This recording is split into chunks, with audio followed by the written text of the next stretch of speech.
بەڕێوەبەرایەتیەکانی ئاگرکوژاندنەوە و پۆلیسی ناوچەی ئارلنتن لە ڤرجینیا لە دەرەوەی واشنتنی پایتەخت یارمەتی مرۆیی کۆ دەکەنەوە بۆ یارمەتیدانی ئۆکرانیا و سیباری هاوکاریان ئامادە کردووە. تێکڕای کەرەستەکانی ئاگرکوژێنەوە چاکەتەکان، پانتۆڵەکان، پوتەکان و ئامێرەکانی هەناسەدان کە ئاگرکوژێنەوەکانی ئۆکرانی لە کاتی ئۆپراسیۆنەکانی ئاگرکوژێنەوەدا هەوای پاکی پێ هەڵەمژن. جگە لەوانش ئەو بەستەکە زۆرانەی بەرگری دژەگولە و پێداویستی پزیشکی تێدایە.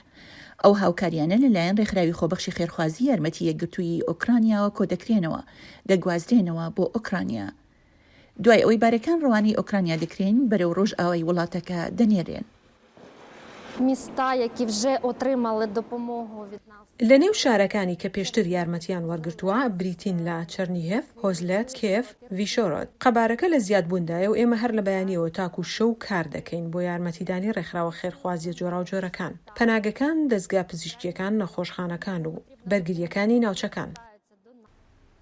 دەستگاکە لەلایەن ئەمریکیە بەڕێگەز ئۆکرانیەکانەوە لە ناوچەی واشنتن دیسی لە ساڵی 2014 بۆ یارمەتیدانی ناوچەی دۆنتسک داگیرکرا و ڕێکخرا بوو. لە ئێستادا یارمەتی خارکیڤ، ئۆدیسا، میکۆلایڤ و چەندین شار و شارۆچکە و گوندەکانی دیکەی ئۆکرانیا دەکات. لە کۆی گشتی دەستگاکەدا 7500 جانتای کەرەسەی سەرەتایی تیمارکردنی جەنگ بەسەر ئۆکرانیادا دابشکراوە کە لەسەر گەیاندنی 20,000 تر دەکەن، هەروەها خۆبەخشەکانیان دەرمان و کەلوپەلی پزیشکی و جلوبەرگ و خواردن و کەرەسەی پاراستنی کەسی و بەرهەمەکانی پاک و خاوێنی تەندروستی کۆ دەکەنەوە و دابەشی دەکەن. لە ئێستادا تورەکەی جەستا بۆ تەرمەکان باردەکەین. ئەمانە قەبارە گەورەکانن و بچووکەکان بەداخەوە بۆ مناڵن.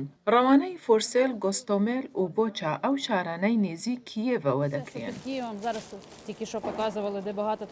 لە ئۆکرانیاش خۆبەخشەکانی وەک لیۆدمیلا شۆدۆڵینە کەلوپەلەکان دابەش دەکەن. ئەو خەڵقی ناوچەی دۆنێتسکە کە لە دوای دەستپێکردنی جەنگەوە ماڵەکەی جێهێشتووە. هەموو کەسێ دەبێ یەک بگرن. ئۆکرانیا یەکە کاتێکە هەمومان پێکەوەین، هەمومان دەتوانین لە سەرکەوتنی هاوبەشمانداوە بەرهێنان بکەین. من باوەڕم وایە ئۆکرانیا دەیباتەوە. ماکسیم پرۆدۆن دانیشتووی بۆریسپێل لە بنەڕەتە خەڵقی شاری مایکۆلایڤە، شارێکی باشوور کە بە بەردەوامی لە ژێرهێرشی رووسیایە. دوای ئەوەی بۆ ڕۆژ ئاوا گواسترایەوە ناوی لە نووسنگەی سەربازی تۆمار کرد. لە هەمان کاتدا ئەو لە کاری ئیداری لە ئەمبارەکە یارمەتی دەدات. ئێمە لە بەرەی پێشەوە ئەنجامەکە دەبینین کە وەش متمانەی بەهێزمان پێدەدات کە ئێمە سەر دەکەوین. بەرگریکارەکانمان لە هێڵی پێشەوەدا بە ئەزمونن، باوەڕیان بە خۆیانە، ئەوان دەم بەزەر دەخەنن. ئەمەش هیوامان پێدەبەخشێت ئێمە بە دڵنیاییەوە دەیبینەوە. دەستگای دابشکردنی یارمەتی یەکگرتووی ئۆکرانیا و هەروەها ئەمبولانس و ئۆتۆمبیلەکانی ئاگرکوژێنەوە دەیان هەزار ماشێنە گەڕۆکەکانی کڕیوە و بۆ ئۆکرانیای ناردۆن.